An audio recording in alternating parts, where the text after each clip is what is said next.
COVID-19 has shown amazing tenacity in the face of numerous crises and level rise, posing a threat to socio-economic well-being. Changes that influence safety, health and security are particularly sensitive in the global tourist business. Travel restriction and outright prohibition, as well as limitation on socio-cultural connection, all have significant implications for tourist business. Since January 2020, all Asian destinations have implemented COVID-19 limitation.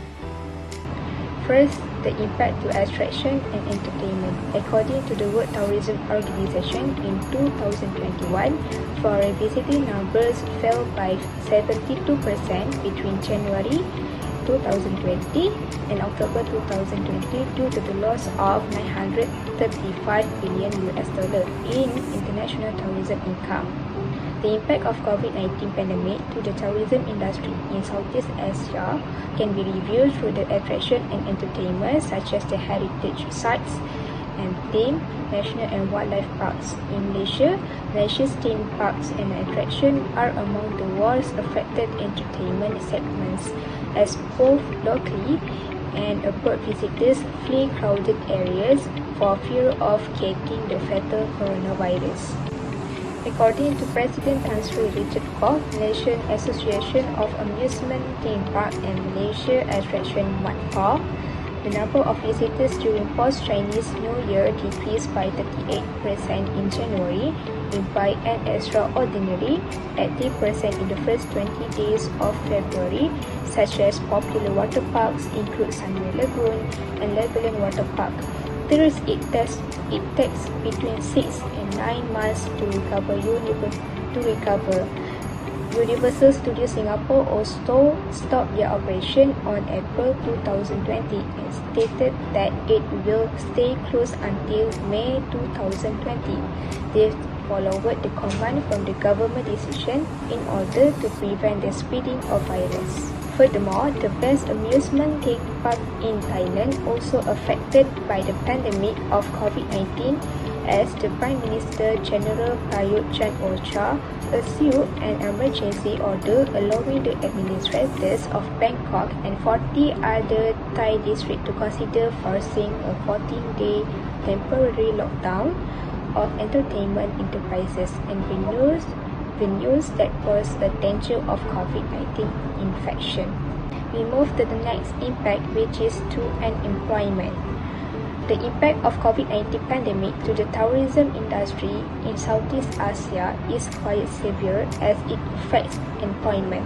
Tourism is a people profession because it is not just because serving being the major part of the tourist sector, but also due to the local residents that are usually becoming a component of the customer experience, resulting in employment that is crucial for people's income, personal growth and self-esteem from a socio-economic aspect. According to ASEAN Development Bank 2021, during the coronavirus outbreak, Southeast Asia youths and women experienced the worst of employment losses.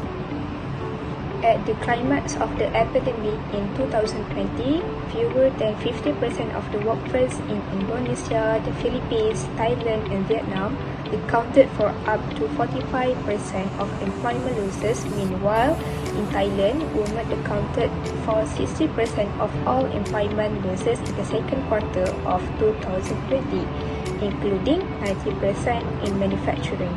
Because of the significantly changed employment landscape in the new norm, many positions lost during the COVID-19 pandemic may not be refilled when the company starts up, even if the population is completely vaccinated. This occurred due to tourism company revenue was decreasing and they could not pay the workers' income every month. For instance, according to CEO of AirAsia, Tony Fernandez, the airline terminated more than 300 employees due to the challenging situation, which was 10% of 24,000 employees in 2020. The recent COVID-19 disaster that messed up the economy in Southeast Asia also had impact towards accommodation and airlines.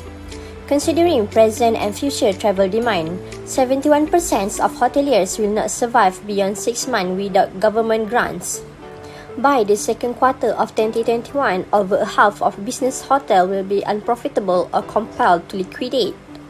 The Malaysian Budget Hotel Association estimate a loss of around RM 370 million or $85 million.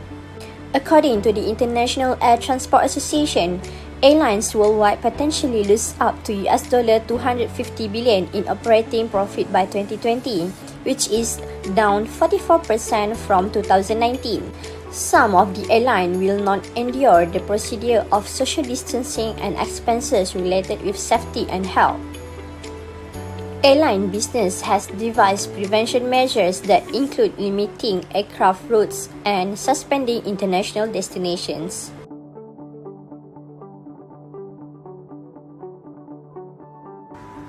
As the rate of infection increased in Southeast Asia, the impact of the pandemic caused immediate disruption in all sectors of economic activity, primarily due to containment measures imposed through lockdowns, community quarantines, temporary business and school closure, necessitating social protection for the vulnerable population and additional assistance for small and medium-sized companies and other affected from some industries such as tourism has been particularly hit hard, contributing to a drop in business and consumer confidence.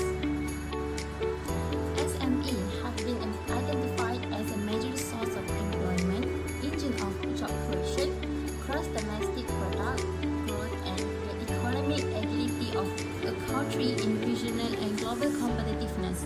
SME form the backbone of the economy of the Association of Southeast Asian Nations. SME are one of the most affected due to the closing of the tourism industry because their income usually comes from the tourists. It affected the sector of food and beverage, travel agencies, transportation, services and more. SME are important drivers and contributors to the GDP of Asian economies, accounting for more than 95 to 99% of all business establishment and providing between 51 to 97% of employment in the several Asian member states. The spreading of COVID-19 in Malaysia has significant impacts on SME business, which affected almost 87% of business owners.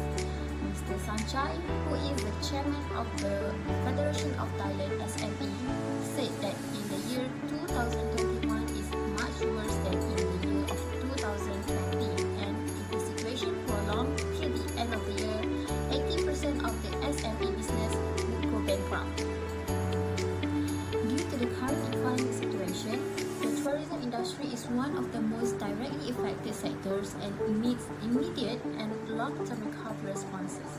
It is because of an international air travel crisis, tourism sites and attractions closed, major festivals and events were rescheduled or cancelled, and many countries imposed public gatherings, indoor and outdoor restrictions.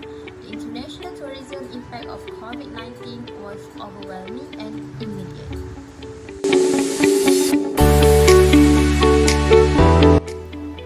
COVID-19 is a coronavirus disease that is caused by SARS-CoV-2 virus, as according to WHO.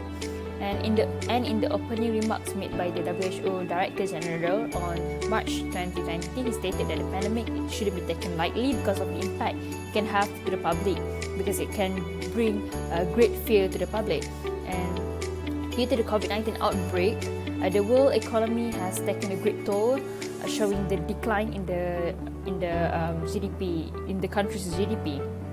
So the world GDP from the year 2019 as compared to 2020 shows the declining of the annual GDP with a percentage of 2.602% in 2019 to declining to negative 3.63% in 2020. So OECD stated that the economy of the countries in the world has taken impact because of the coronavirus, with the economic downturn and the countries. Because of that, the countries experience the results because of the measures taken to control the outbreak of the pandemic. So economic impact of the pandemic COVID-19 also include trade, investment and tourism, sharp drop in oil prices, decrease in domestic demand, and lastly capital outflows. Hi, Assalamualaikum. My name is Rabiatul Adawiyah binti Ozaman. Now I would like to explain further regarding question number 2 about discussing the global economic impacts of COVID-19 pandemic. Firstly, trade and investment are affected as well as tourism in Asian countries. As it known, China is the largest external trading partner and investor in Asian countries. Other countries that have been severely impacted by the outbreak, such as the United States and the European Union, are among the region's most important trade and investment partners.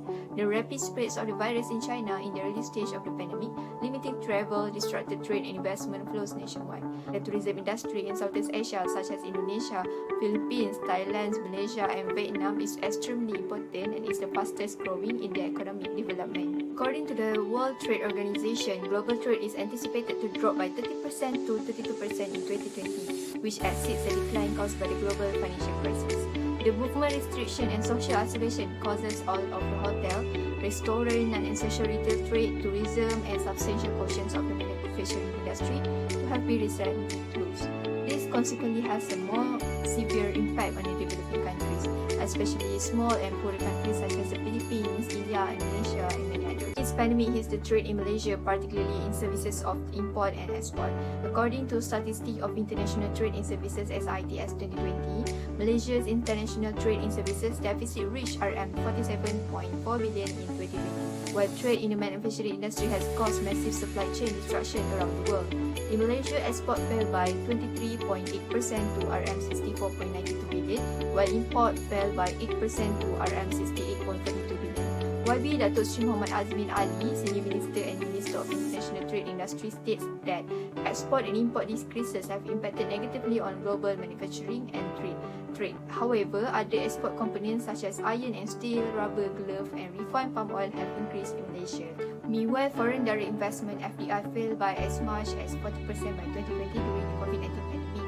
It resulted in the postponement of ongoing investment projects and the cancellation of new ones, as well as the discontinuation of foreign affiliate earnings.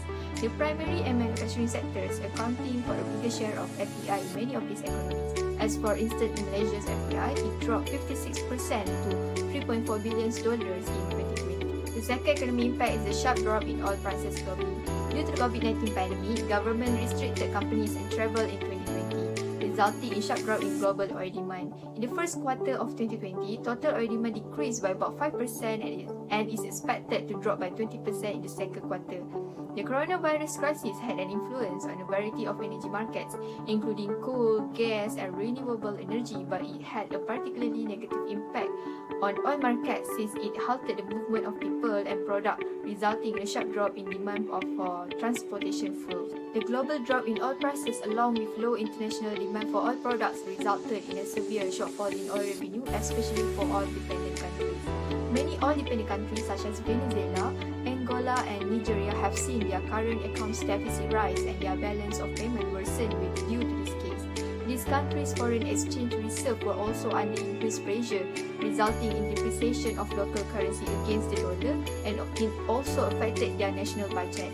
The oil market gets more expensive, oversupply, and low demands, which basically can lead to inflation and hurt economic growth. This also will have implications on Malaysia's revenue, as Malaysia is a major exporter of oil. As for Malaysia, petroleum-related income tax will be lost to Malaysia. In reaction to the lockdown that occurred, state-owned Petronas has shut down 14 of its rigs. The impact made them need to break even. Malaysia had to sell at $70 per barrel, otherwise it will lose up to $8 million. The third impact is a decrease in domestic demand. The dramatic decline in demand caused supply chain problems all across the world, including Malaysia. When a business closes as a consequence of a lockdown strategy, its client firms in other locations experience lower production as a result of a loss of supply of secondary products and services. Suppliers of the closed industry will also experience reduced output due to a lack of demand. Initial forecasts predicted that if the virus became a worldwide pandemic, many developed nations would lose probably $2 2.4% of their GDP by 2020, causing expects to lower their global economic growth prediction for 2020 from around 3.0% to 2.4%. Lack of income, travel restrictions, and a negative consumer as well as company attitude all had an impact on private sector expenditure. The services industry dropped 16.2% in the second quarter of 2020 compared to 3.1% in the first quarter. Malaysia's export performance in the second quarter of 2020 was affected by global COVID-19 lockdowns, which affected global supply chains, reduced demand from main trade partners, and resulted in lower commodities prices. So moving on to the last point, capital outflow is regarded as an undesirable occurrence because the impact that it can have on the country's reputation and also country's economy. So James Chan, Investopedia, stated that capital outflow can be defined as a flow of assets out of the country. A large sums of capital outflow can greatly impact the country. For instance, when the government will lose their income from the corporate tax, and also investors can also feel threatened because of the loss of sense of security when there are too many capital outflows happen in the country. OECD stated that due to the pandemic follow-up measures, where many were impacted because of the restriction order and causing the closing of the business all around the world to break the chains of the virus. So OECD also stated in the article of COVID-19 and global capital flows, stated that there are a number of policies and restrictions that have been implemented or proposed to be implemented by countries that are experiencing capital outflows. And IMF in 2012 informed that placing a strict restriction on capital outflows can cause the country to lose trust from foreign investment and also from domestic investors, and this is due to the this restriction have more negative impact on the developing and more so than the developed countries, as OECD has recognized in the article of developing countries and development cooperation what is at stake. So the strict restriction shows that the market policy is too strict and also a threat to the investors, because when they do not get encouraging returns or promising returns as a result of low interest rate and others through the restriction, though control capital outflows control, for instance, according to Fiscal Policy Research Institute in Thailand, 2011, quality control and also exchange control on capital outflow may bring stabilization needed on the ongoing movement of capital out of country. So high rate of capital outflow will affect the economy, as a bank will not have the money to make any investment, and also investment in several developing countries. Significantly, capital outflows have resulted in weakening currency values and greater finance costs. Okay, so as according to Central Bank of Malaysia, for example, the countries that have experienced a drop in the currency in the pandemic and high capital outflows, according most Asian countries has experienced that, especially for example Malaysia and Philippines, where according to Central Bank of Malaysia, Malaysia's currency shows a depreciation of 0.32 from 2009 to 2020, and where the COVID-19 outbreak around the world happened, while on the report of Bangko Sentral NG Filipinas in 2021, Philippines shows depreciation of 1.637 of the same years. So, in conclusion, pandemic has greatly affected the capital outflow in global scale, more so for the developing countries. In conclusion, the COVID-19 pandemic had a significant influence on the whole country, including Malaysia. As a result of the pandemic, several of the country's economies suffered. To prevent the spread of this virus, each country's government had to restrict the entry and departure borders. This has an impact on the businesses and industries in each of these countries. As a result, small vendors, manufacturers, and sectors are unable to operate. If the virus spreads further, economic activity will be interrupted and both industrial and service industries would suffer, particularly in developed countries.